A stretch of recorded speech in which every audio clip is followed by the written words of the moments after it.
Go. Go. Hey, everybody. I just want to do an update. And first of all, thank you for being a part of this. The very fact that you're watching means that you're kind of engaged with what you're doing, and really do appreciate that. It's a big deal to me and to us here at TTR. Three things I want to share with you today. One is has to do with these not so silent retreats that we've begun. We're going to be doing another one next week, and just to have you aware of that and be praying for us as we meet with these people. On our last retreat, we made some tweaks to the previous one, and part of it was one of the biggest things was that we engaged some intercessors, and that kind of has a story behind it, because years ago, at the very first time I went to Pachman Terrace for a personal silent retreat, I met with one of the nuns at that retreat center. And she told me, and like, what do you want, and that kind of stuff, and what are you coming for? And she told me that people that I didn't know all over the place, and some of them around the world, were praying for me because I was in that particular hermitage. That had a big impact on me. It kind of was a whoa. And so we have incorporated that into this retreat, where every retreat person who came, I called a number of people that I know to be intercessors, and so they were praying for people they didn't know, and to tell these guys that there's somebody you don't know and who doesn't know you who's praying for you. And this is kind of amazed is a bit much, but like, it had an impact, and I think it affected everyone's experience. So that was a tweak. Another tweak we made was that we're doing some more intentional teaching, particularly on my part. One of the things I brought in last time was, and this is a big deal for me, in 2 Corinthians 4, Paul says he laments the fact that we have many teachers, and I put in parentheses, we have many experts, we have many builders of large organizations, but we have not many fathers. And so we talked about that, the father, the blessing of the father, and the mother, the blessing or the lack of that, and what that does to the human soul. And that thing just unlocks stuff that nobody knows how to talk about. It was really a part of what, and so we're going to expand on that even more in terms of some of the teaching.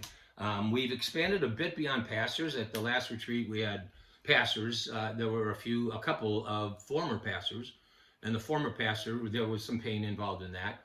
And we had one friend of mine whose ministry is his life. He's as much in the ministry as any pastor I know.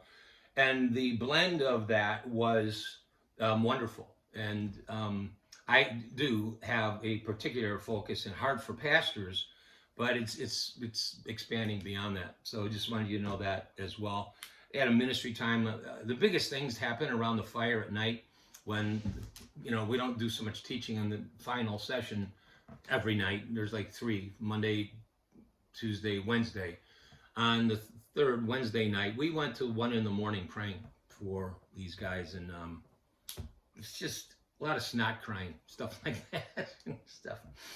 Anyway, the second thing would be the development of these teaching videos. Annika and I were just talking about it before we went on right here, like what format we're going to use. Some of you may remember that when COVID hit, Annika came to me actually, and we'll tell this story when we start these, about talking about what happens when the foundations are shaken. And so we did 54 videos, I think, or something like that, of teachings that were kind of addressing that issue of when the foundations are shaken, what do the people of God do? How do we react to that? And this time, the story behind it is I kind of came to her. I've been working on a book, and I've been spinning my wheels, but I do have a title, and I'm a better teacher than I'm a writer, I think. I can write, but I'm not a writer. I'm a speaker, and maybe a book will come out of this, but I want to talk about, instead of when the foundations are shaken, it will be what in God's name is going on here. Because, I'll just give you one example. A few months ago, the Southern Baptist Convention came out with a report relative to themselves, and I'm glad they finally did it. But 20 years of covering up sexual abuse, 700 cases that were marginalized and ignored, 700 cases of sexual abuse by pastors on their sheep. And for 20 years, this denomination chose to protect their institution and not their sheep. And so what in God's name going on there? that's like a big take your breath away thing. The political polarization in the country, what in God's name is going on there, because some of that is going on in God's name. And I don't want the videos to be about that. I want them to be about the fact that there's been a cycle in the life of the people of God from the beginning of the story to the end. And the cycle is this: we forget who we are, we forget whose we are, and we forget why we're here. Whose we are is God's. Who we are, identity. Why we're here is mission. And every time the people of God would forget who they were and whose they were and why they were here, they would go into exile. You can mark it in the Bible. There's dates: the Babylonian exile, Egyptian exile. There was the Medo-Persians, the Syrians.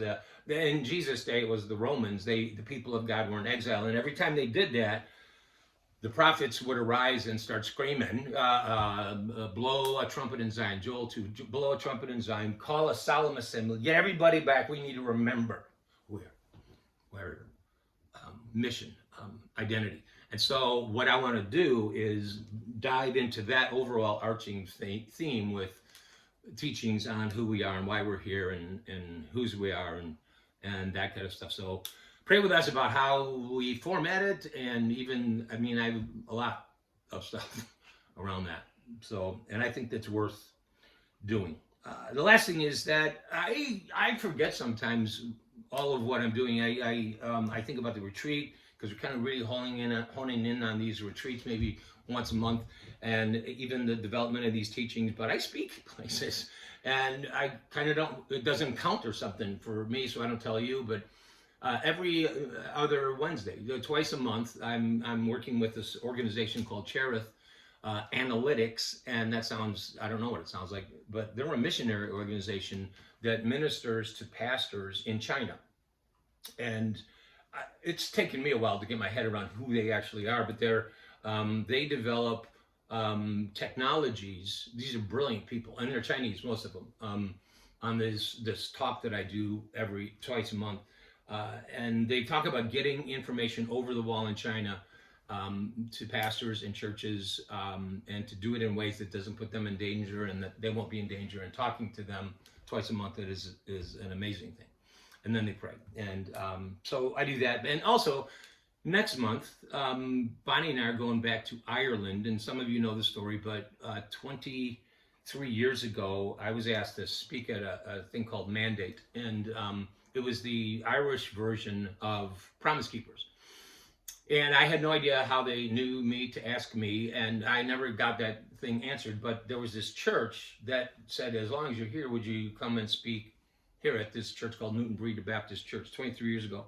So I did that, and on the last night, the head elder, who we've become very good friends with since, asked us to come to their house, and a whole bunch of people were there from the church, and they sat us in the living room, and I just thought, why are we doing this? Bless their heart, they can't just gather and talk, They had to have a Bible study. That's not what they did. They sat Bonnie and me on this piano bench, and they began to tell us one after another that how they'd been listening to me to take tapes of my sermons for years. And they started telling me, when you said this, when you said that, and for 23 years, we've been going back and going back and going back. And there's another church, Doug Glynn's church. I feel like there's something, that church is in my heart. And this church, Newton Breeder Baptist Church, they're people, they're elders. I know them, they know me. It's an honor to go, but the deposit is significant. It's like, I'm always surprised when people remember. They tell me what I said. I don't remember that. So this is a big thing, going back to these people who we love. So, what? That's it. What is that? It? That's all. I give money. Lots. What? Shouldn't I ask for that? She's yelling at me for asking. No, she's not. Love you guys. Thank you. God bless. Bye.